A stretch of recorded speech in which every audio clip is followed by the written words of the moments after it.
Hello, loved ones. This is Matt Stevens, and I hope you are doing fantastic. I know I'm doing pretty well.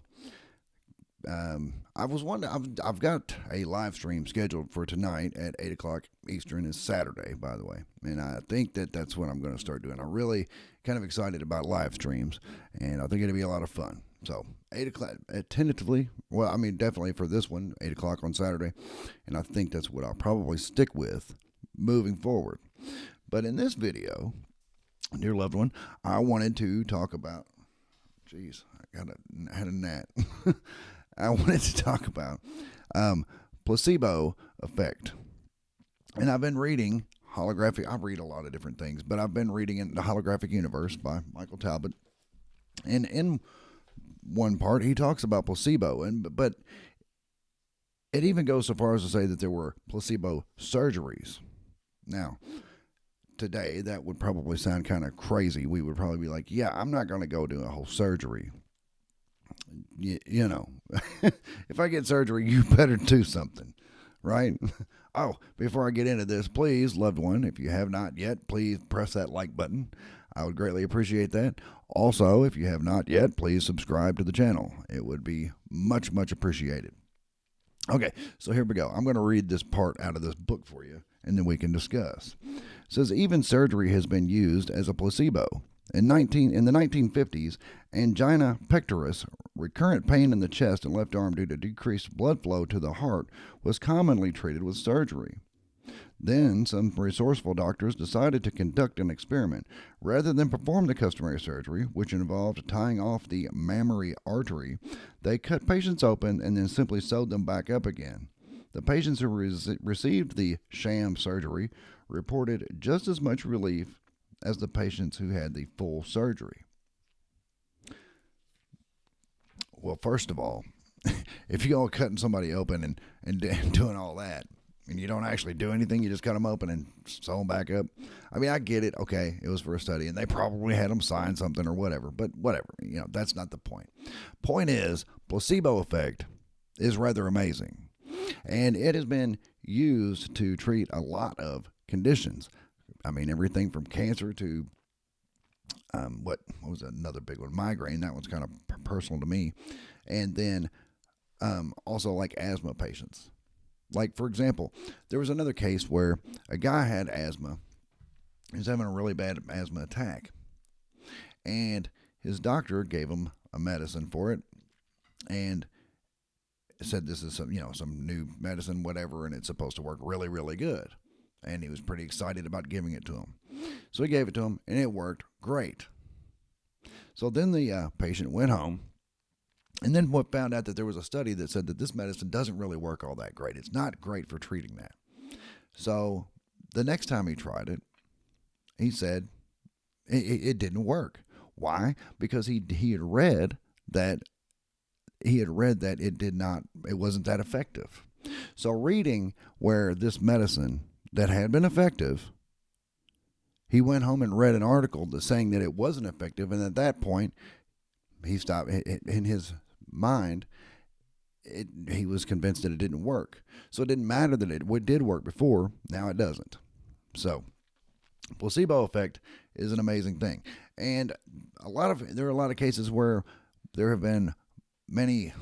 A lot of cases with athletes and all of that where they use imaging, where a person will imagine being healthy. In the case of placebo with regards to medicine, someone will imagine being healthy. They will start using imaging, but there's also been done with a lot of athletes.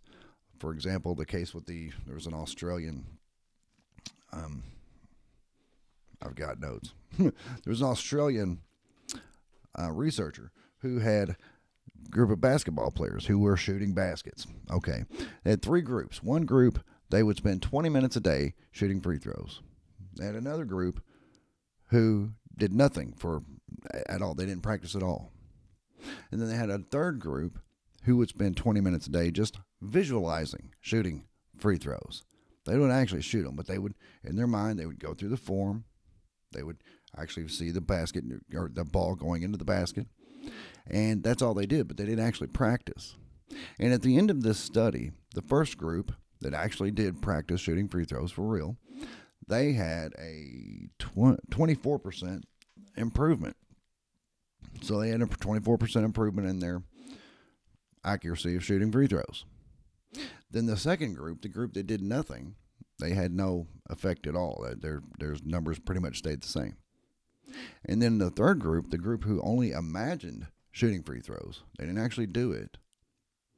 The group that imagined it, they had a 23% improvement, which, okay, so that's a little off, 24% to 23%.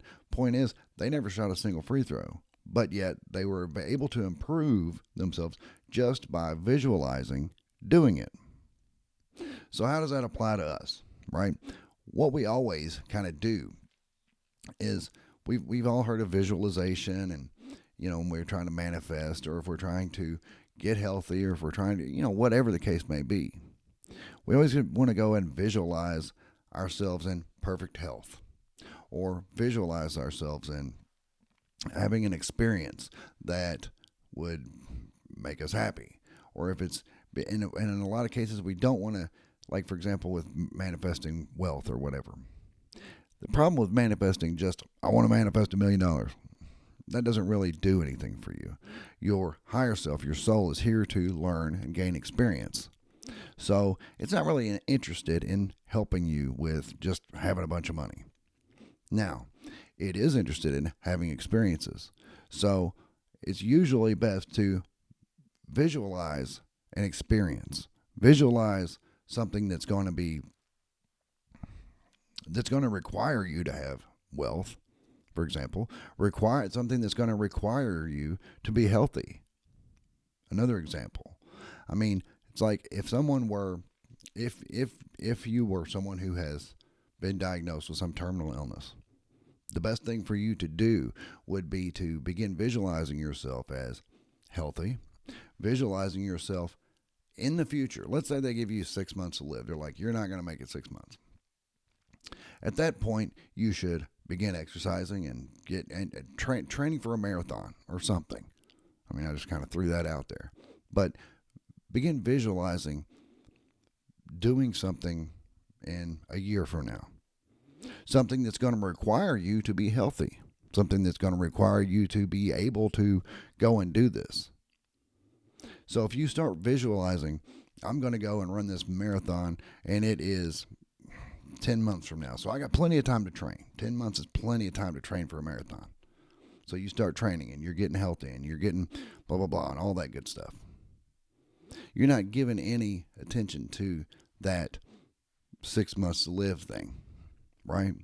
And then some people are like, yeah, well, but, what about if I have to do treatments and things like that? Okay, that's understandable. Sometimes we take meds and then find out later we didn't even need them. So it's best to kind of go into it with that attitude. Go into it with the attitude of, all right, fine, I'll take these meds because my doctor wants me to take them, and I'm tired. I don't want to hear it. I'm going to take the meds, but I'm going to continue to train for this event that I have to be healthy for. This event that I have to be present for. Oh, and by the way, it's going to cost me a lot of money to get there, and I got to pay for I got to pay for travel, I got to pay for hotels, I got to pay for blah, blah, blah, blah, blah. It's going to take a lot of money to do all that stuff. But that's okay, because I'm going to go and have this experience. I'm going to go and do this event 10 months from now or whenever. Point is, start planning activities that require you to be healthy, that require you to be wealthy, that require you to be present. Because that's an experience. That's something that your higher self will be more than happy to get on board with. That's something that your higher power will be more than happy to help you with. But if it's like, yeah, I just want to stick a bunch of money in the bank, it's like, okay. I mean, that's not really an experience. That's not something that you can learn and grow from. That's not something you can be an example to other people from. I mean, imagine if you were the person who had that diagnosis of, I only got 6 months to live. It's like, well, why would you go and train for a marathon that's 10 months from now? and maybe even go ahead and book your travel and book your hotel and all that stuff because, I mean, if you're going to a marathon, the chances of getting a hotel room anywhere near there are not good, right? So you better go ahead and book it early so that before they get all booked up. So let's say you go ahead and book the hotel 10 months out. Meanwhile, people are looking at you like, isn't he supposed to be dead by then? But here he is planning on running in a marathon. That is visualizing. I'm going to be happy, healthy, and ready to go 10 months from now. I don't care whatever that diagnosis was. Yeah, fine. I'll take the meds. It's fine. I'll take the meds. I'll do what my doctor says. But also, I'm going to go and do this. So there you go. Anyway, loved ones, let me see if I've got anything else. But yeah, like but I kind of got off subject with the placebo, but the placebo effect it's just that. I mean, a lot of times there's been countless stories of patients being treated with sugar pills or with saline, which is just distilled water with a little salt in it. I mean, they do, and they'll give them this and they'll think, wow, that's the cure. But the cure was really not that. The cure was right here. The cure was their belief. Now, do they put belief in something outside of them, meaning a medicine? I guess, yeah, I mean, that's fine, but that's not the point. Point is, their mind cured them. They believed that they were able to be healthy if they only did this. They believed that they were going to survive if this happened. And that's what it took. That's what cured them. So there's that. What all that matters is the effect. We don't care how we get there, just as long as we get there, right?